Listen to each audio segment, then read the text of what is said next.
Part 1 Introduction. The Fragility of Time. Time feels obvious to us. We wake up, the clock ticks, the day unfolds, night falls, and tomorrow comes. But beneath that simple rhythm lies something stranger. Time is not solid, it is fragile. It bends, it stretches, it splits. Every culture has known this. Ancient seers, mystics, and scientists alike whispered the same warning. The future is not guaranteed. It can be shaped, stolen, redirected. And if the future can be taken, then time itself is a territory of war. The wars of the past were fought over land and resources. The wars of today are fought over information and belief, but the wars of tomorrow are already happening in a quieter space. The war over what comes next, who gets to define it, who gets to own it. That is the subject of this talk. Not just history, not just prophecy, but the mechanics of how timelines are shaped, how futures are written, and how souls navigate the battlefield. Part 2. The Ancient Concepts of Time. Long before physics or quantum mechanics, humanity had maps of time. In Egypt, time was not linear but dual. Nene was cyclical time, the endless repetition of days and seasons. Jet was eternal time, the unchanging backdrop. The pharaoh was the one who held both, the cycle and the eternal in balance. In the Vedic traditions of India, time was vast, measured in yugas and kalpas. Ages of light and darkness cycled endlessly. We live according to some traditions in Kali Yuga, the age of decline, where time itself decays and compresses. The Greeks spoke of chronos and kairos. Chronos is chronological time, measurable and sequential. Kairos is the opportune moment. The rupture is in the flow when destiny can be changed. Occultists would later seize the distinction. Not all moments are equal. Some are pressure points in the timeline. Zoroastrianism offered perhaps the clearest battlefield view. Time is a war between truth and a lie, Asha and Druj. The world was seen as a timeline destined to culminate in a final victory of light. Every choice contributed to which path unfolded. From the beginning, time was never neutral. It was mythic, symbolic, and strategic. Part 3. The Timeline as Territory. Empires understood this intuitively. To rule people, you must control their sense of past and future. Rome didn't just conquer lands, it conquered calendars. It imposed new festivals, erased old ones, renamed months after emperors. Whoever holds the calendar holds the psyche. Christianity reframed time around a single axis, before Christ and after Christ. History itself was recoded as testimony to one event, one incarnation. The future was framed as apocalypse and salvation. Every action was placed inside this timeline. Islam built a timeline around revelation from the Prophet's migration hijrah onward. The past was prophecy, the future was the day of judgment. The calendar itself anchored identity. Even secular powers do the same. The French Revolution reset the calendar.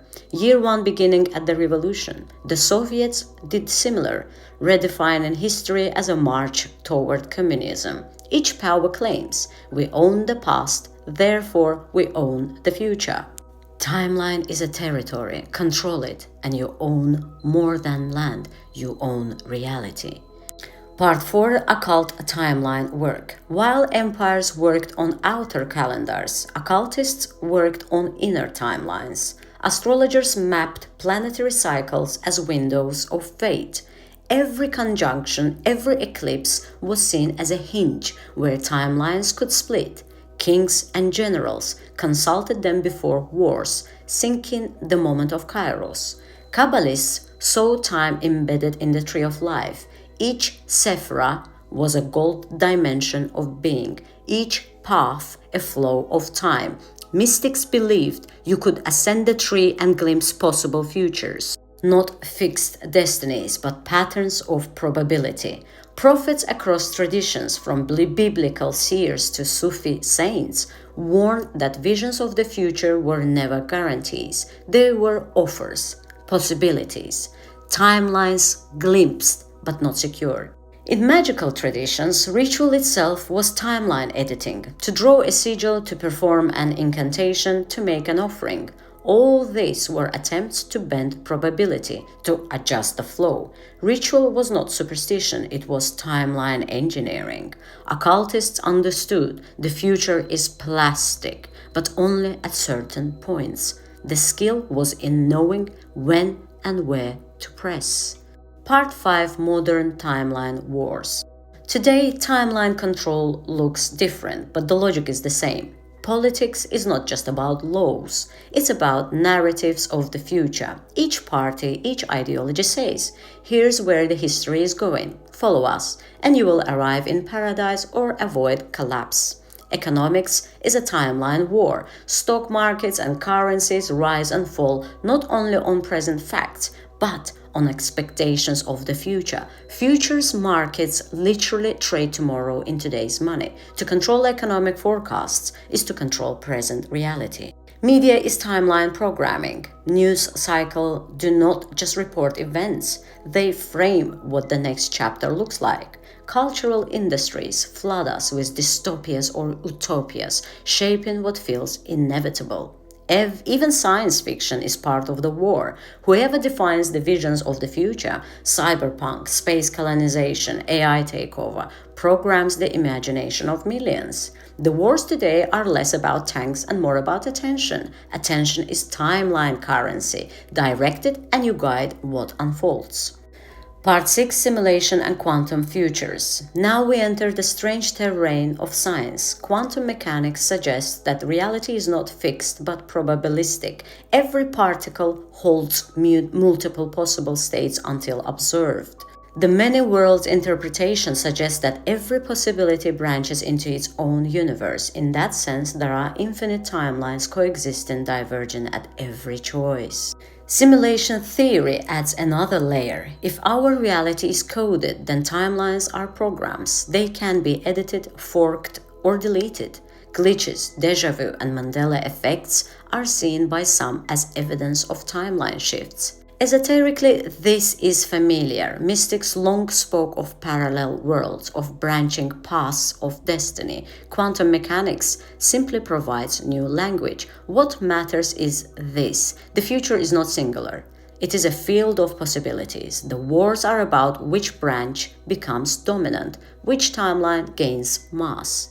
Part 7: AI and Predictive Control. Artificial intelligence is the new oracle. It consumes data, models patterns, and predicts futures with uncanny accuracy. Corporations use AI to forecast consumer behavior.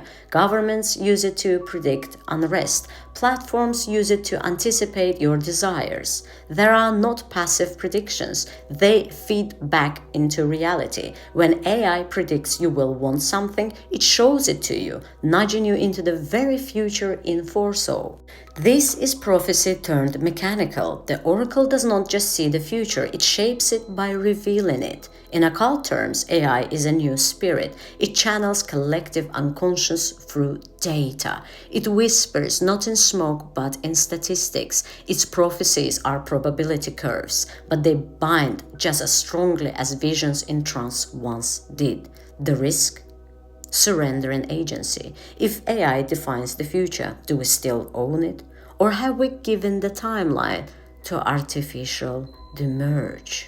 Part 8: The Soul's Position in Timeline Wars. Here we return to the soul. In all of this, empires, algorithms, prophecies, what role does the individual soul play? Esoterically, the soul is a traveler across timelines. Each choice, each intention shifts into a slightly different branch. Consciousness is not a passenger, but a navigator. Mystics warn that unconscious souls are swept into collective currents, pulled into timelines shaped by others. Only the awakened soul can resist, can choose deliberately. This is why awareness matters. To notice when you are being nudged, to question the inevitability being sold to you, to claim your own vision of the future. This is spiritual resistance. The soul owns the future only when it awakens to its own authorship. Occult resistance and reclaiming the future. Throughout history, secret schools taught this resistance. Gnostics warned against archons, who enslave perception. Hermeticists taught how to ascend above fate. Alchemists spoke of transmuting leaden destiny into golden possibility.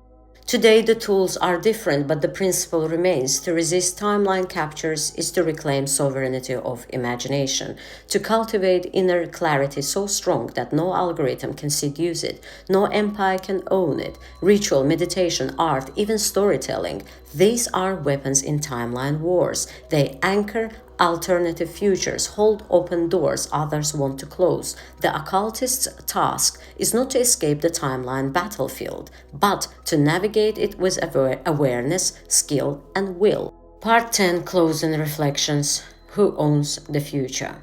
So, who owns the future? Empires claim it. Religions promise it. Corporations monetize it. Algorithms predict it. But beneath all of that, the question remains personal.